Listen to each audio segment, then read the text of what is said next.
Hello everybody. இன்றைக்கி நம்ம RCB versus Lucknow மேட்சுக்கான ஒரு மேட்ச் ப்ரிவ்யூ தான் பார்க்க போகிறோம். யார் ஜெயிப்பாங்க, பிச் எப்படி இருக்குது, எல்லாத்தையுமே இன்றைக்கி டீட்டெயிலாக சொல்கிறேன். வீடியோக்குள்ளே போகிறதுக்கு முன்னாடி கீழே இருக்க ரெட் கலர் சப்ஸ்கிரைப் பட்டனை கிளிக் பண்ணி சப்ஸ்கிரைப் பண்ணிவிடுங்க. மறக்காமல் அது பக்கத்தில் இருக்க பெல் ஐக்கான் கிளிக் பண்ணுறேங்க. இந்த வீடியோ பிடிச்சிருந்தா கடைசியாக ஒரு லைக் கொடுங்க. அண்ட் எதனா நான் மிஸ்டேக் பண்ணியிருந்தால் கமெண்ட்டில் கண்டிப்பாக சொல்லிட்டு போங்க, ஓகேவா? ஃபர்ஸ்ட் ஆஃப் ஆல் ஆர்சிபியை பற்றி பார்க்கணுன்னா விராட் கோலி எனக்கு தெரிஞ்சு மேஜர் ரோல் ப்ளே பண்ணுவார்.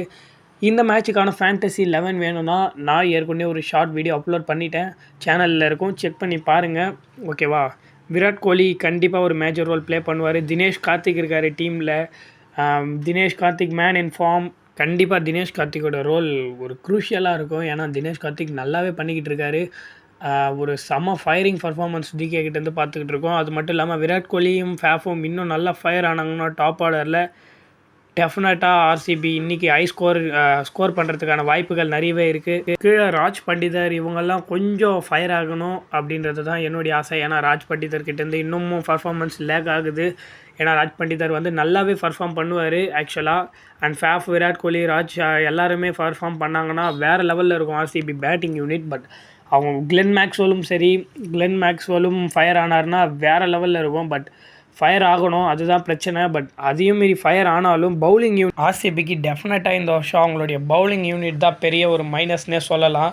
ஏன்னா முகமது சிராஜை நம்பி இருக்காங்க. முகமது சிராஜும் அந்தளவுக்கு பெருசாக ஃபயர் ஆகலை. சொல்லப்போனால் கரண் சர்மா ஸ்பின்னில் இவரை நம்பி இருக்காங்க. பட் ஸ்பின்னும் அந்தளவுக்கு இதுவாகலை. சிராஜ் இன்னும் கொஞ்சம் அந்த பழைய சிராஜ் மாதிரி பர்ஃபார்ம் பண்ணார்னா கண்டிப்பாக ஆர்சிபியோட பவுலிங் யூனிட் டாப்பில் போகும். And especially Karan Sharma spin இன்னும் கொஞ்சம் நல்லாவே அவர் போட்டார்னா டெஃபினட்டாக ஓரளவுக்கு அவங்க மேனேஜ் பண்ணி இந்த சீசனை தள்ளலாம். அதுக்கான வாய்ப்புகள் அதிகமாகவே இருக்குது. எனக்கு கேட்டால் அல்ஜாரி ஜோசப் கிட்ட இருந்தும் அந்த ஒரு டாப் நாச் பர்ஃபார்மன்ஸ் இன்னமும் பார்க்கலையோ. அவர் அந்த மும்பை இந்தியன்ஸ்க்கு டெபியூ ஆனது அந்த மேட்சுக்கு அப்புறமே அவர்கிட்ட ஐபிஎல்லில் பர்ஃபார்மன்ஸ் கொஞ்சம் லேக் ஆகிக்கிட்டு தான் இருக்குது. எனக்கு தெரிஞ்சு அவருடைய இடத்துல டெஃபினட்டாக லாக்கி ஃபெர்கூசனை ட்ரை பண்ணலாம். ஃபெர்கூசன் நல்ல ஒரு பவுலர் தான். ஃபெர்கூசனை ட்ரை பண்ணும்போது உங்களுக்கு நல்ல ஒரு அடிஷ்னல் ஆப்ஷன்ஸும் கிடைக்கும் அப்படின்றதுல எந்தவித டவுட்டும் கிடையாது. ஃபெர்கூசன் நியூசிலாந்துக்காக நல்லாவே போட்டிருக்காரு. ஐபிஎல்லையும் ஒரு சில டீசன்ட் பர்ஃபார்மன்ஸ் வச்சிருக்காரு. பொறுத்திருந்து பார்ப்போம் ஆர்சிபி பவுலிங் யூனிட் எப்படி மேனேஜ் பண்ண போகிறாங்கன்றத. இன்னைக்கு ஈவினிங் தான் தெரிய வரும் ஆர்சிபி எப்படி அவங்க பவுலிங் யூனிட்டை மேட்ச் பண்ண போகிறாங்க அப்படின்றத. ஈவினிங் நமக்கு தெரிய வரும். இப்போ பார்த்தீங்கன்னா லக்னோ சூப்பர் ஜெயின்ஸை பற்றி பார்க்கலாம். லக்னோ சூப்பர் ஜெயின்ஸை பற்றி பார்க்கறதுக்கு முன்னாடி பிச்சு இன்றைக்கி எப்படி இருக்கும், பேட்டர்ஸ்க்கு ஹெல்ப்ஃபுல்லாக இருக்குமான்னு பார்க்கலாம். பிச்சை பொறுத்த வரைக்கும் எப்பவும் போல தான் இது வந்து ஒரு பேட்டர்ஸ் ஃப்ரெண்ட்லி விக்கெட்டாக தான் இருக்கும். ஏன்னா சின்னசுவாமி டைமென்ஷன் பொறுத்த வரைக்கும் சின்ன கிரவுண்ட், அதனால் ஹை ஸ்கோர் எதிர்பார்க்கலாம். ஹை ஸ்கோரிங் வென்யூ தான், எப்போவுமே ஹை ஸ்கோரிங்கை தான் கொடுத்துருக்கு சின்னசுவாமி ஸ்டேடியம். பிச்சை பொறுத்த வரைக்கும் இன்றைக்கி ஹை ஸ்கோரிங் வென்யூ, பேட்டிங் ஃப்ரெண்ட்லியாக இருக்கும். அண்ட் லக்னோவை பற்றி பார்க்கணுன்னா இன்றைக்கி கேஎல் ராகுல் ஒரு க்ரூஷியல் ரோலை ப்ளே பண்ணுறதுக்கான வாய்ப்புகள் இருக்கும். மேபி இன்றைக்கி மறுபடியும் போன மேட்ச் நிக்கோலஸ் பூரன் கேப்டன் பண்ணார்.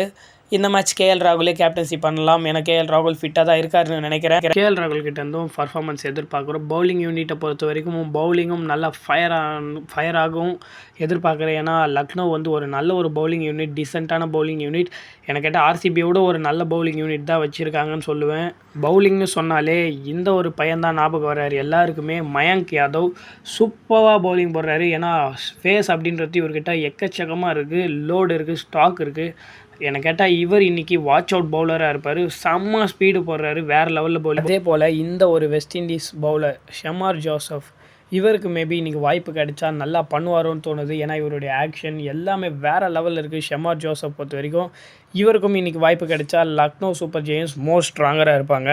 ஓகே, நம்ம வீடியோட ஃபைனல் செக்மெண்ட்டுக்கு வந்துட்டோம். இன்றைக்கோட player to watch out RCB side பார்த்திங்கன்னா விராட் கோலி தான். விராட் கோலி கிட்டேருந்து ஒரு நல்ல பர்ஃபார்மன்ஸ் எதிர்பார்க்கலாம். அண்ட் லக்னோ சூப்பர் ஜெயின்ஸை பொறுத்த வரைக்கும் கேஎல் ராகுல் பிளேயர் டு வாட்ச் அவுட்டாக இருப்பாருன்றதுல எந்தவித சந்தேகமும் இல்லை. ஓகே கைஸ், இந்த வீடியோ பிடிச்சிருந்தா ஒரு லைக் பண்ணுங்கள், சப்ஸ்கிரைப் பண்ணுங்கள், மறக்காமல் பெல் பட்டனை கிளிக் பண்ணிவிடுங்க. பாய்.